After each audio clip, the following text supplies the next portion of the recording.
starting pitching. Starting pitching that can help you, maybe win in an easier fashion than you won this year when you won a lot of games 10-7, and starting pitching that will stand up to postseason.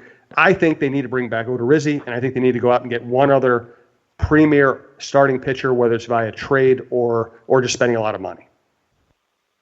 I agree with you. If they had a frontline starter and Berrios and Odorizzi as your top three, and then figure out 4 and 5, I think it'd be in pretty good shape. The Odorizzi re-signing will depend on how much money he's able to make somewhere else to compare what the Twins ought to pay. It's hard to imagine them paying huge dollars. Reasonable dollars will be eminently worth it. So we'll have to see about that. But I think that Jake Odorizzi's stuff plays. He can be frustrating because of the number of pitches that he throws in a short period of time.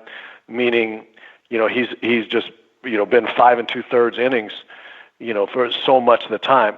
However, as a potentially a third starter, to go 5 2/3 with 2 or 3 runs max, which is kind of what he generally does.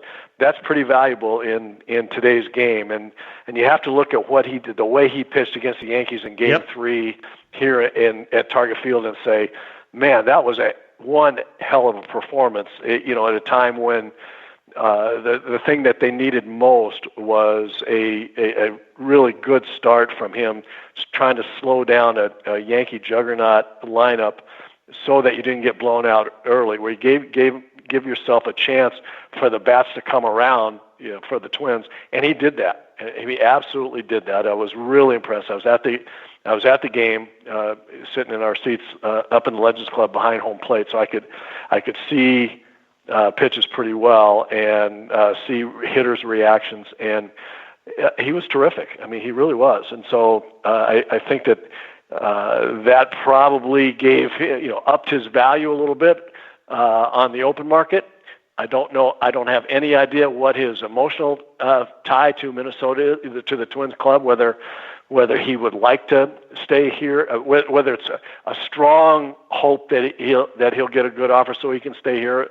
I really don't know anything about that, but I think he'd be worth trying to sign if at all possible, for sure. As a third starter, I think he might be a relatively reasonable buy here. So, but I do think it all hinges on exactly what you say.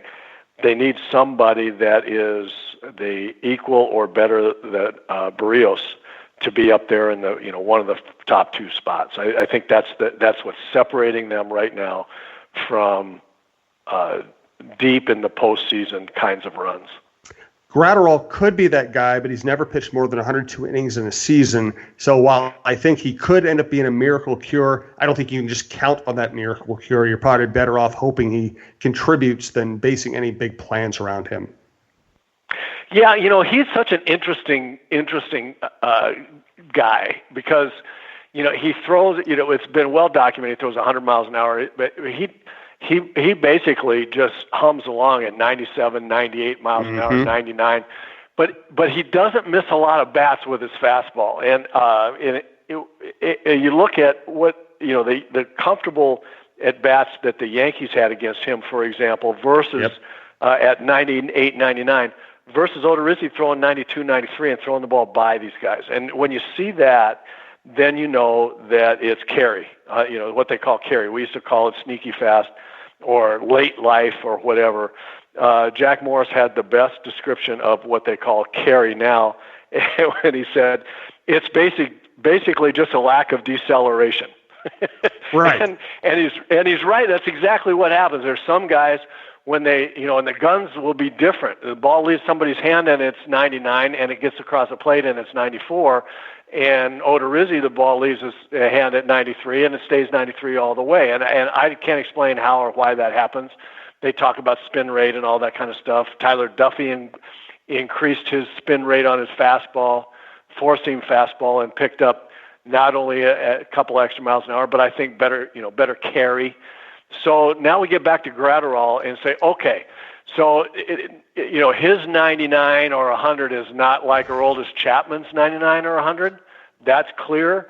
But what does that, because he sinks the ball, Gratterall does. The ball it's more two-seam fastball than four-seam.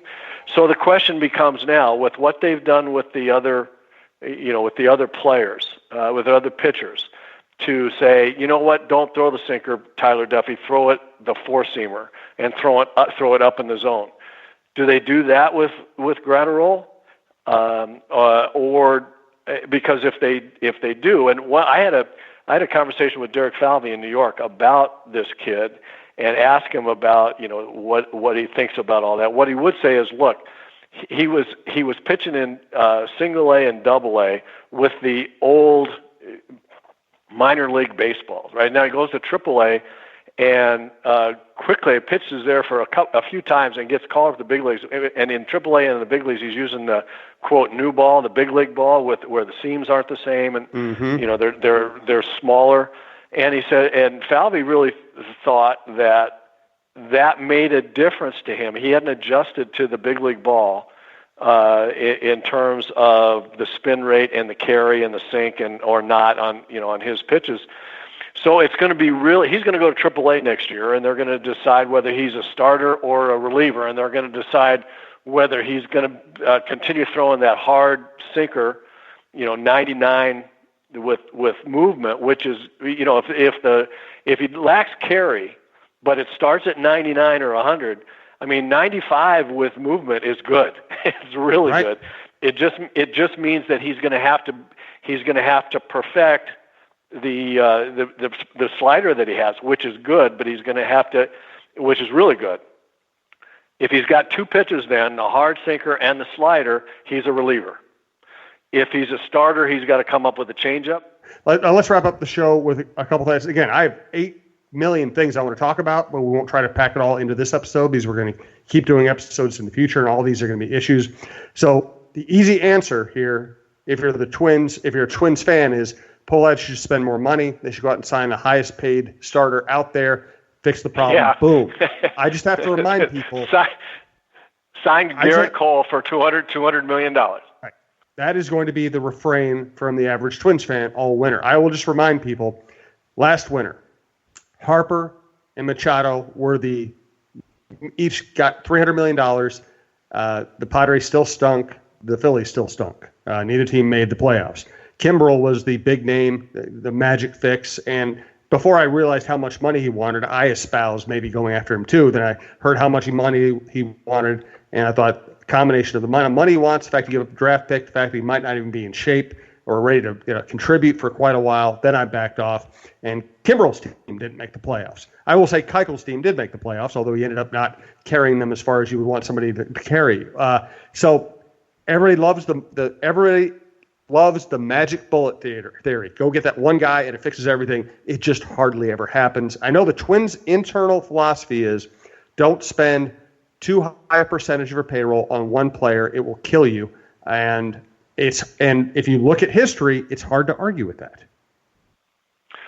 Totally agree. It's what we've been talking about for a year now. And you have to, at some point in time, there are some magic bullets like Max Scherzer, like Houston getting Justin Verlander, but it just doesn't happen very often. And it really is about developing your own players or developing other young players that you get from other teams in trade. So again, you have to do this with an eye toward winning every year and not winning next year only. As much as everybody would like to have, I promise you that going deep in the playoffs. Now, World Series victory is different, but obviously for everybody. But just going deep in, having a team go deep in the playoffs. 1 year and then not the next because you've paid somebody too much for 1 year and somebody gets hurt and somebody gets old and then all of a sudden you're back where the Twins were after 2010, which is exactly what happened, by the way. 2010 in the playoffs, 2011, 2012, 2013. Maurer gets hurt, Morneau gets hurt, Tomey gets hurt. You look up and you had nobody in the farm system, and there was no anticipation of, well, what if something like that happened? That's what you're really trying to guard against. And so being smart and aggressive in the off season will be important for this club. But going out and figuring out the one guy that will make a difference to, quote, beat the damn Yankees, that's not the answer. And the other thing is, I have so much I want to talk about, Roy. I'll try to limit here and hope we'll get to bigger issues later. Let's speak specifically about this series. I think they mainly lost the series for two reasons. I think they overthought how they're going to use their pitchers, and then their hitters had a bad series, whether it was anxiety or bad matchups or people not being hot at the right time, whatever the issue might be. But let's talk about the pitchers, because I think, and listen, I don't know what I thought going in. I was willing to have an open mind about the way they're going to use their pitchers. To me, now you look at it and say, okay, what happens if you get Barrios through the fifth inning of game one, and you give the sixth and the seventh to Duffy, and then you have Rogers and Romo ready if it's close to the eighth and the ninth. Maybe you have a chance to win that game. Game two, if you start Odorizzi, who obviously had the guts to handle the Yankees, even if not the perfect ballpark for him to pitch in, and you get 5 innings out of Odorizzi. And maybe you get through the first two games and you haven't put Stashak or Littell out there. You've only used your best starters and your best relievers. Maybe you split in New York, and then you come home and you try to figure it out. I would have been much more comfortable with that than the idea that, hey, we're going to put Dobnik out there in Yankee Stadium in game two and we'll figure it out. Yeah, that's a tough place to play, and it's a tough place to, quote, figure it out. I mean, there's no question that is the case. Going back to what you were talking about game by game, if the Twins, and this was a microcosm of the whole series, if the Twins play defense the way they played defense during the season, which was not the greatest, but it was good enough. If Arise catches that pop fly, and I don't know how bad his ankle. I'm not down on him for not, but that's a catchable ball that 7 or 8 out of 10 times he is going to catch. LeMahieu's little dying quill in the right field, and or if Arise either makes a better throw or, more to the point, C.J. Cron just catches the ball. C.J. Cron was terrific over there at first base all year, picking balls out of the dirt, and this one, it wasn't even a tough one, and somehow it just missed it, and they're out of that inning, and Barrios goes out there for the fifth inning instead of somebody else, and they might end up winning that game. Right. The second game, and so it was a question there of the Twins just not. I mean, we don't really know because the Twins didn't play well, and there are a couple of defensive plays really hurt them. The second game it's hard to know. I mean, do you risk starting Dobnak and figuring it out in the stadium, or what if Odorizzi gets beat and you have to start Dobnak at home in an elimination game? Where is he going to be the most affected? I mean, it would be easy to overthink that. I mean, I don't know what the right answer is, but it was clear to me that other than the Barrios pitched game, or other than the game two, the Barrios pitched game and the third game at Target Field, the hitters just weren't the hitters, and part of it is because the Yankees starters and bullpen were really good. I mean, they were throwing some nasty stuff up there, and the Twins have been able to handle nasty stuff all season long. For whatever reason, they just didn't do it as well. Part of it is because of the quality of the pitching that they saw. Part of it was because Kepler hadn't played in a month and Marwin Gonzalez hadn't played in 2 or 3 weeks, and Cron's getting surgery on his thumb after the season, and Arise was playing on a bad ankle, and on and on. There are a lot of reasons why that lineup could have gone in the tank to some degree. A lot of it is the opponent. A lot of it was the circumstances of injuries and the like, and a lot of it was the fact that it looked like the Twins hitters were a little anxiety ridden. They were swinging at balls. They were swinging at balls in